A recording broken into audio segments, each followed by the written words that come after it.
The math cast of the day is adding with base 10. Although you may already know, place value is the numerical value that a digit has by virtue of its position in a number. So in the number 483, the 4 represents the hundredths place, the 8 represents the tens place, and the 3 represents the ones place. There are two ways to add. There's the standard algorithm, which is the old method of adding, and then there's the Common Core method, which is the new way of adding, and I'm going to be showing you both.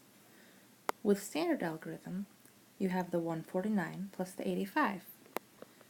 You have them lined up by place value, so the 9 is lined up with the 5 in the ones place, and the 4 is lined up with the 8 in the tens place, and since 85 doesn't have a hundreds place value, the 1 is by itself for the 149.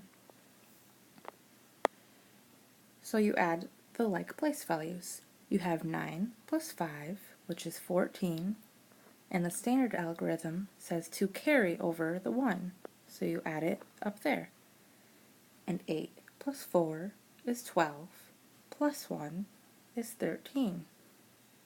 And now you have another 1 to carry because you can't fit 13 in one place. So you carry another 1 over above the 1 in the hundredths place of 149, and 1 plus 1 becomes a 2. So the answer is 234. With Common Core, they're lined up the same, but you only add one place value at a time and add them all up at the end. So 9 plus 5 is 14, and then you have 8 plus 4, which is 12, and then you have the 1 that you bring down. And then you just add them all together. It's 4, 3, and 2. But when you are doing this, remember to always put your zeros in, because really what the number's saying when you're adding the place value, this 4 really represents 40, and the 8 really represents 80.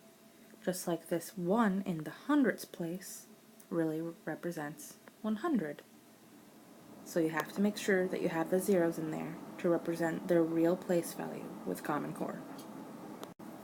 With base 10 addition, the 149, as I said before, the 1 represents the hundredths place, the 4 represents tens, and the 9 represents the ones place. So in base 10 addition, you have to have a different pictorial representation for each place value. So for the hundredths, we will have a square. For the tens, we will have a line. And for the ones, we will have a dot. So when writing out 149, you have a 1 in the hundredths place, so you only need 1 square, and then you have a 4 in the tens place, so you need 4 lines to represent that, and then you have 9 in the ones place, so you need 9 dots. So next, let's try to do some base 10 addition with what we've learned. For our addition problem with base 10, we're going to be doing 149 plus 85. So to start out, we have our 149, so we have our square for the hundredths place, 4 lines for the tens place, and then 9 dots for the ones place. And for 85, we have, since it's in the tens place, we have 8 lines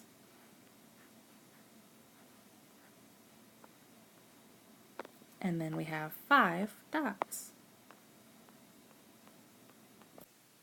And then just like in standard algorithm, when you add the 9 and 5 that are in the ones place, to get 14, you put the 4 down and you carry the 1.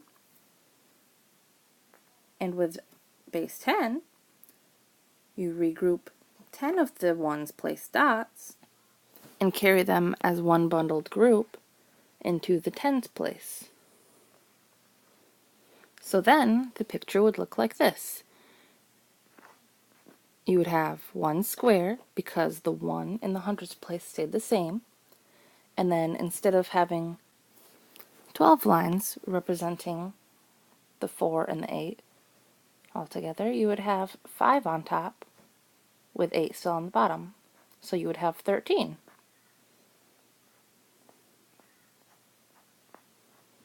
And because you regrouped your dots in your ones place, you subtract 10 from those, and that leaves you with 4.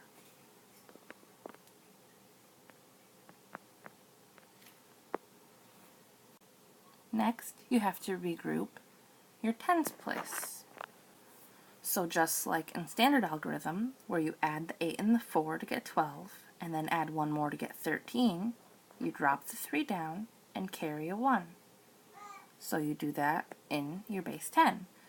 You take 10 of the lines from the tens place value, and you add a square, making it 100. So the picture would look like this. You would have 2 squares, and since you subtracted 10, you would only be left with 3 in the tens place, and you are still left with 4 in the ones place. So just like in standard algorithm, where you added 2 in the hundreds place, you end up having 2 hundreds, 3 tens, and 4 ones. 234. They're the same. Thank you for watching, and I hope you enjoyed learning how to use base 10 for addition.